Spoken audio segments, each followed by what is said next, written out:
We're here to reflect on our roots, celebrate our collective milestones, and shape a bright future together. In December of 1941, Tri-State Power Cooperative and Wisconsin Power Cooperative merged to create Dairyland. 1 year earlier, in 1940, Hamlin Garland was born on a farm near West Salem, Wisconsin. He's a writer best known for his fiction about the hard-working Midwestern farmers. And he said, "There's no gilding of the setting sun or glamour of poetry to lighten up the ferocious and endless toil of the farmers' wives." Dairyland and our member cooperatives were formed specifically to lighten the ferocious and endless toil of farmers' wives and to improve life for all rural America. Last year, I had the opportunity to hear Bob Kretschmar, 40-year Bayfield member, address the Bayfield membership at their 80th annual meeting.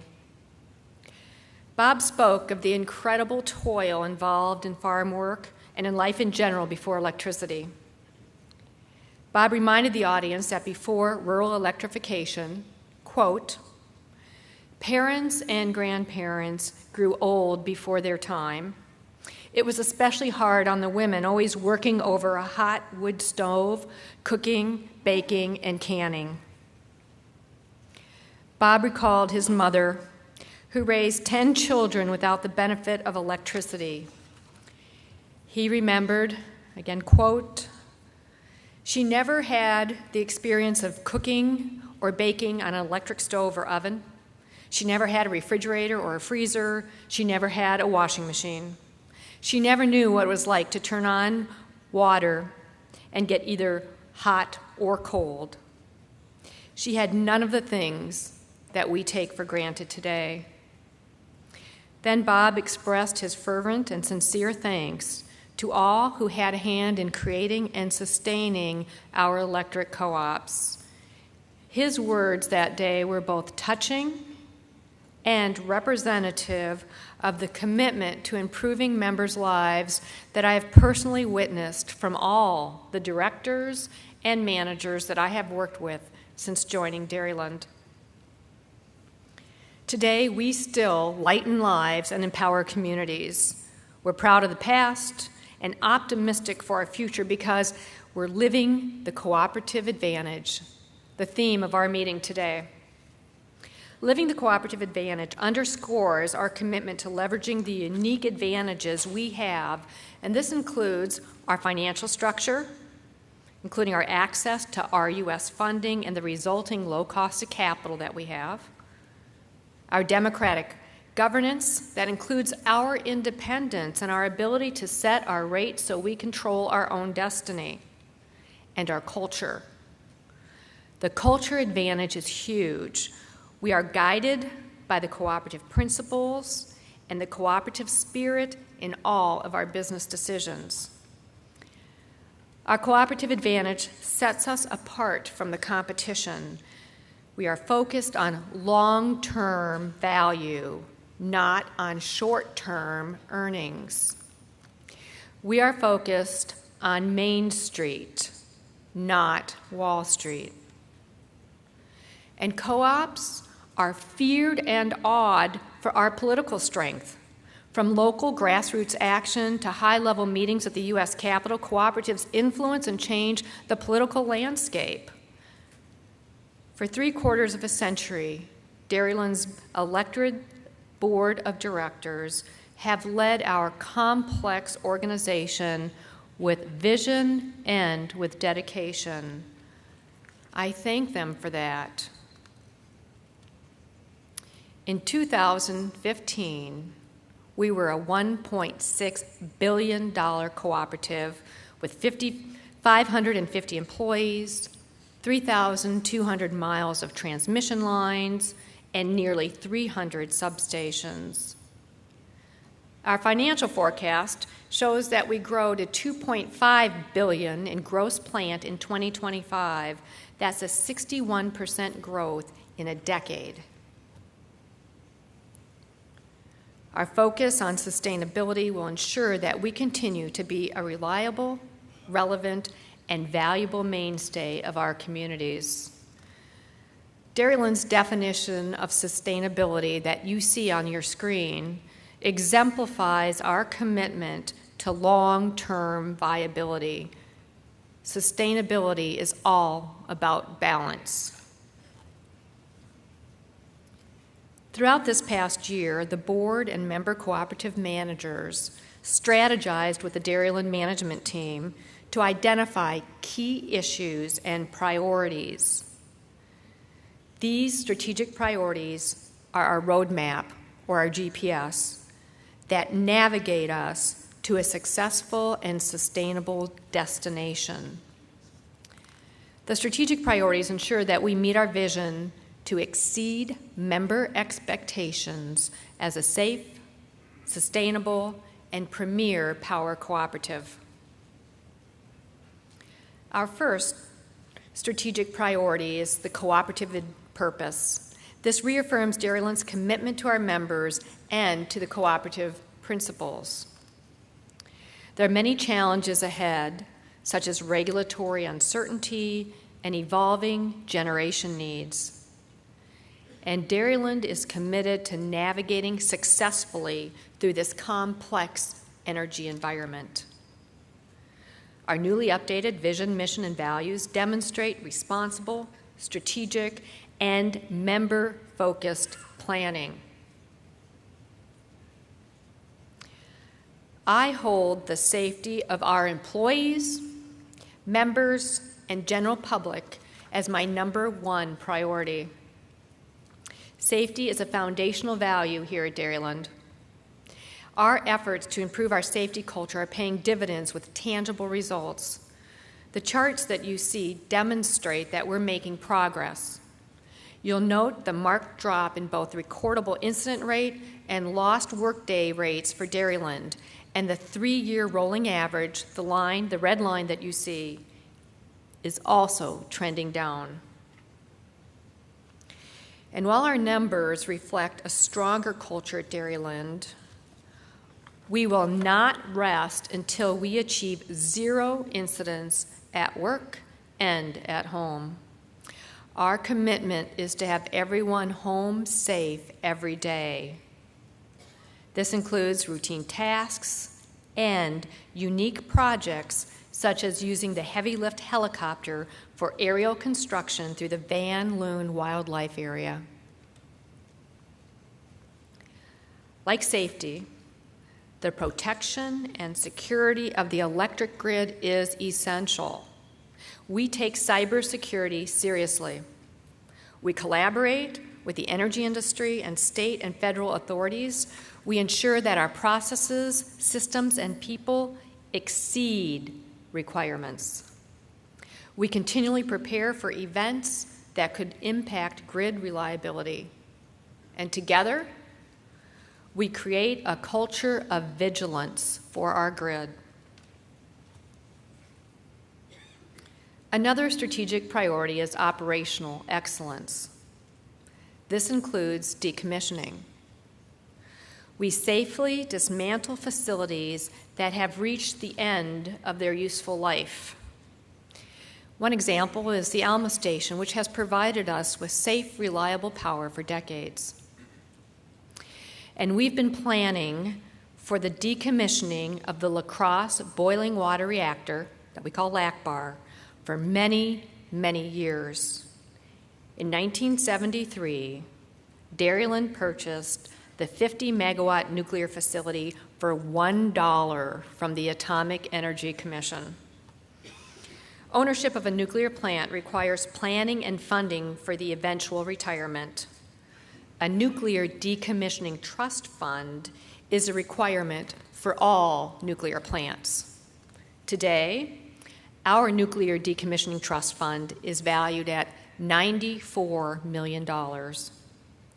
And we are embarking on the final stages of facility decommissioning with our partner, Energy Solutions.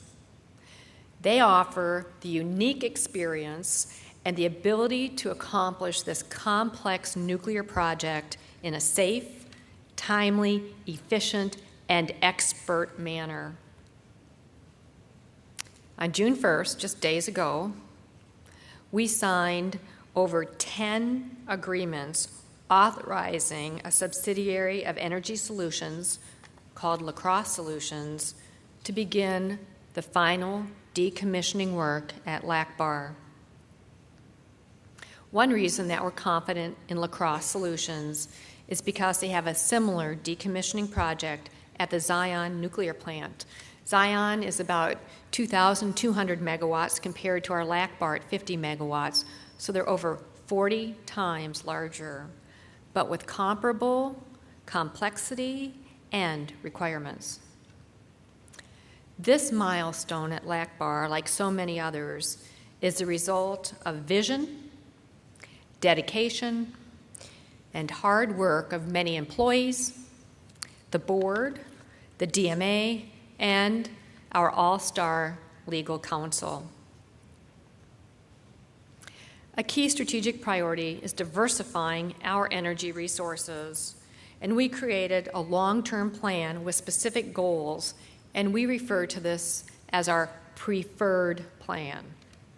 This preferred plan diversifies intentionally and thoughtfully using the best economic decisions for a sustainable resource mix.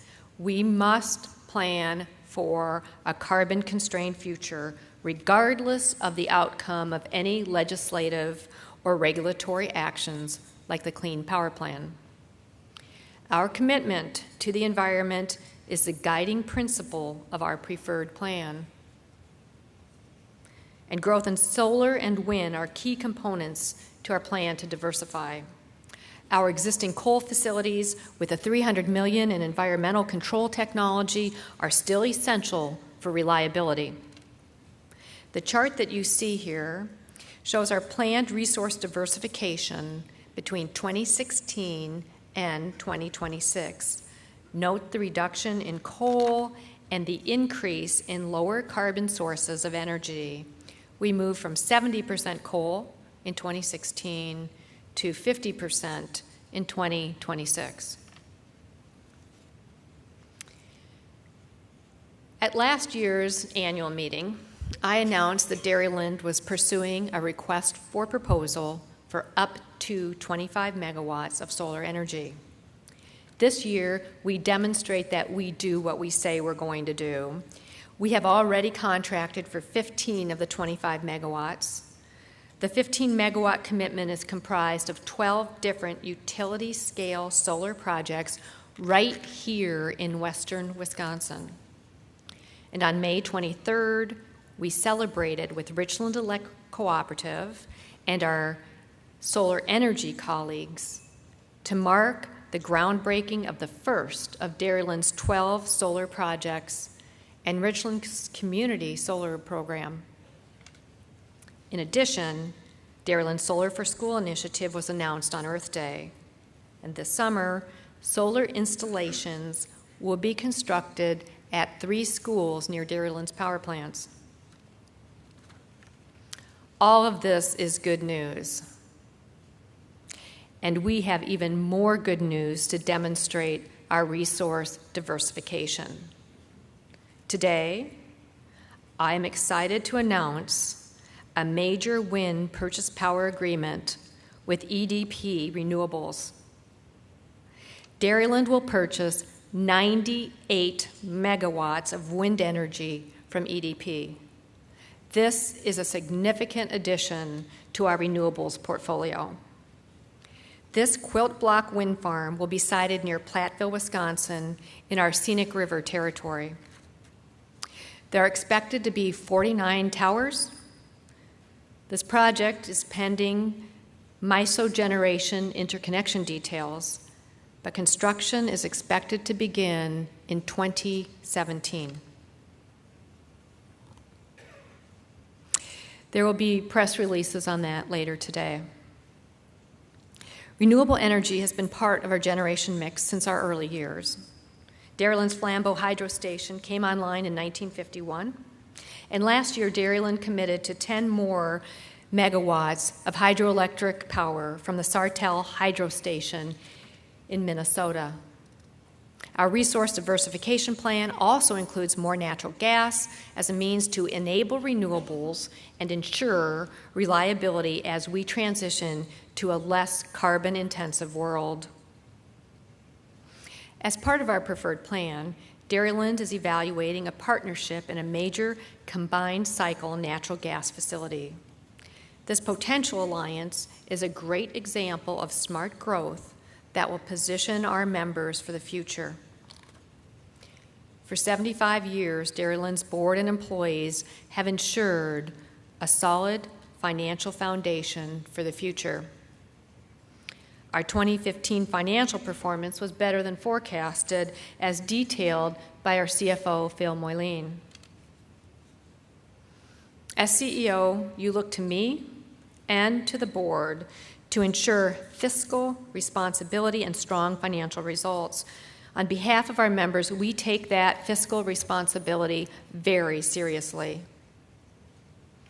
Leveraging our cooperative advantage and seeking growth potential is critical to maintaining a financially strong organization. Investing in our high-voltage regional transmission projects is one opportunity. An example is the CapEx 2020 line. It runs from the Twin Cities to Rochester to La Crosse. Another is our Badger Coulee from La Crosse to Madison, and a third example is the Cardinal Hickory Creek, proposed from Dubuque to Madison. These projects enhance system reliability, reduce transmission congestion, support renewable energy policy, and provide economic value to our membership. Dairyland's 9% share in the Cardinal Hickory Creek is expected to have a $20 million return on investment. This is in addition to the very beneficial reduction in regional transmission congestion and access to renewable energy resources. One of our strengths is simply the dollar and cents value of the power we provide to our cooperative members. We're in the business of generating and transmitting a critical service, electricity. And we do this at a relatively steady cost. Statistics will tell the story. In 1941, the year that Dairyland was formed 75 years ago, the average cost for major goods is as you see on your screen: a car, a house, and electricity. In 2015, the average cost for major goods: a car up 4,000%, a house up 4,500%, and electricity up 167%. In comparison, electricity is an incredible value. Dairyland will provide benefit to our cooperative communities in the next 75 years by staying competitive, and we're going to accomplish this through smart growth with our member cooperatives, increased efficiencies, and prudent financial decisions. As always, we seek collaboration with cooperatives and municipalities on projects that are mutually beneficial. The energy industry is a complex and ever-changing business, and we must build on the present strengths and embrace progressive change. The 1951 annual report noted the challenge of a huge increase in the number of farms that received power from central station service. Ironically, one of our current challenges is to adapt to the opposite. 55 years later, we're addressing the challenge of distributed generation's growing popularity. The graph that you'll see depicts the growing saturation of distributed generation in our service territory over the last 9 years. Although the impact is currently modest, The trajectory is high. It is definitely a trend to watch. Let me now say a few words about the Dairyland employees. Your G&T is very complex, both technically and financially. Dairyland has thrived for 75 years because of the knowledgeable, highly skilled, dedicated, and hard-working men and women that work for Dairyland. We remain committed to attracting, retaining, and developing the top talent that you, our members, deserve. Our operational excellence includes reliability, availability, and performance of our generation and transmission assets. And for the third straight year, Dairyland's G3 and JPM station have reached world-class status for minimal forced outage rates due to boiler failures. And as we bear our vision, mission, and values in mind, I'd like to reference an excerpt from the 1957 Dairyland Annual Report. As we look ahead, confident to the future, we're reminded of Thomas Edison's lifelong motto: there's a way to do it better. Find it. Doing things better is part of all of our DNA. And this spring, members of two Dairyland cooperatives, Hawkeye and Tri-County, approved a plan to merge the two cooperatives. They will work together to ensure success for their membership. There's a better way to do it, and they found it. As we close today, remember the cooperative spirit that originally drove us to lessen the ferocious and endless toil that defined rural life prior to electrification. That spirit is still with us as we continue to lighten lives and empower communities. 75 years into our cooperative journey together, Dairyland is financially and operationally sound. We are guided by our strategy, we are guided by our cooperative principles, and we are buoyed by our cooperative advantages. We will provide reliable, safe, sustainable, and competitively priced electricity far into the future. The dream and vision of those early pioneers is a reality because of dedicated men and women, people like you in this room. Together, we're living the cooperative advantage. I want to thank you for joining me today, and thank you for celebrating our 75 years of service. Thank you.